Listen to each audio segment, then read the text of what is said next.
Seizing on mounting Farm Belt frustration with President Donald Trump's economic agenda, Democratic rivals are stepping up their push to take back part of rural America, whose overwhelming support for Trump helped propel his upset 2016 election victory. The sparsely populated U.S. heartland has remained loyal to the Republican president even as farmers from Iowa to Wisconsin to Pennsylvania bear the brunt of his tariff war with China. His advisors insist Trump's projection of toughness against China will only delight, not alienate, his base.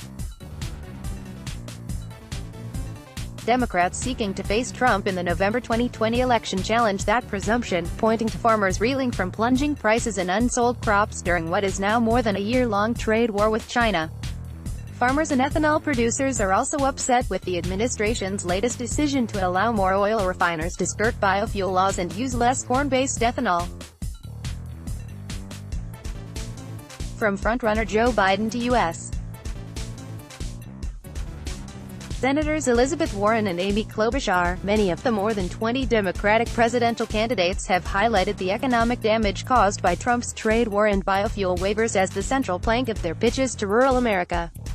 At various campaign stops in Iowa since June, Biden has said the trade war was crushing American farmers. How many farmers across this state, across this nation, have to face the prospect of losing everything, losing their farm because of these tariffs, Biden said in Warren County, Iowa, last week. Biden's aides say he will make campaigning in rural areas a top priority. Vice President Biden will work to expand the market for ethanol and the next generation of biofuels, and will re-engage allies to negotiate trade that benefits American farmers and other workers, T.J. Ducklow, a Biden spokesman, told Reuters. In recent weeks, several other candidates, including Warren and Mayor Pete Buttigieg of South Bend, Indiana, have rushed to roll out plans for rural America, touching on everything from farm subsidies to rural healthcare and broadband. They have already been campaigning heavily in rural Iowa, the state that kicks off the party's nominating contest in February and is the largest producer of corn and ethanol. In the past, Democratic candidates often just paid lip service to rural voters, said former U.S. Senator Heidi Heitkamp of North Dakota, who founded the One Country Project to help Democrats broaden their rural appeal after she lost her re-election bid last year. "This year is different," she said in an interview. "There's an appreciation that we can't continue to fail at the rate we're failing in rural America and be successful in presidential races and Senate races," Heitkamp said. She added, "We're getting helped a lot by the president in this regard," Roger Johnson, president of the National Farmers Union, said in a statement last Friday, "Between burning bridges with all of our biggest trading partners and undermining our domestic biofuels industry, President Trump is making things worse, not better." Uphill battle. Many rural voters helped former Democratic President Barack Obama win the White House in 2008 and 2012. But they supported Trump over Democrat Hillary Clinton in 2016 by more than 30 percentage points. Next year is again expected to be an uphill battle for Democrats. Officials worry the party's increasingly liberal direction on immigration and other Trump-driven hot-button issues is socially and culturally at odds with rural voters. According to the latest Reuters, Ipsos poll conducted this month, 5 in 10 U.S. adults in rural areas approved of Trump's performance in office, higher than his 41% approval nationwide. Tim Murtaugh, the Trump campaign's communications director, said farmers know the trade war is a fight worth winning. Farmers are patriots,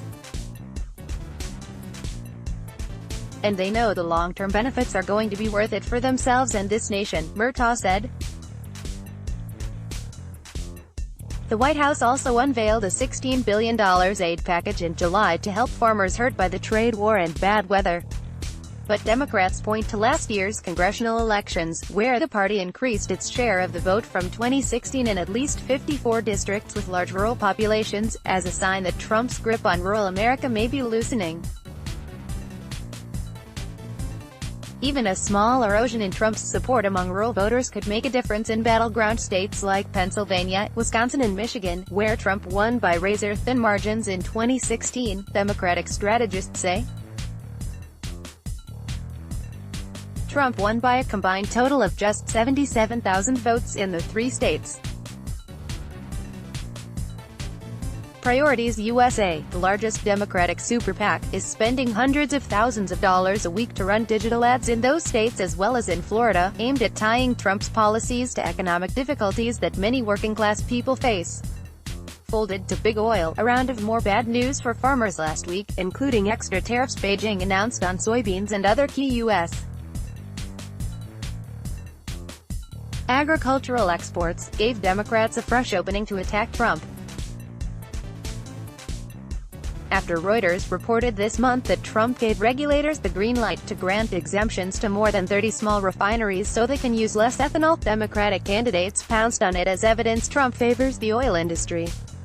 Klobuchar, the Minnesota lawmaker who has centered her campaign narrative on her ability to win over rural Midwestern voters, said that if elected, she would block pending refinery waiver applications and look to reverse any approved.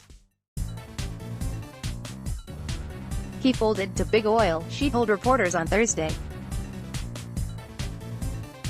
Murtaugh, the Trump campaign spokesman, rejected the accusation, saying the president was concerned about some small refineries not being able to cope with costly standards.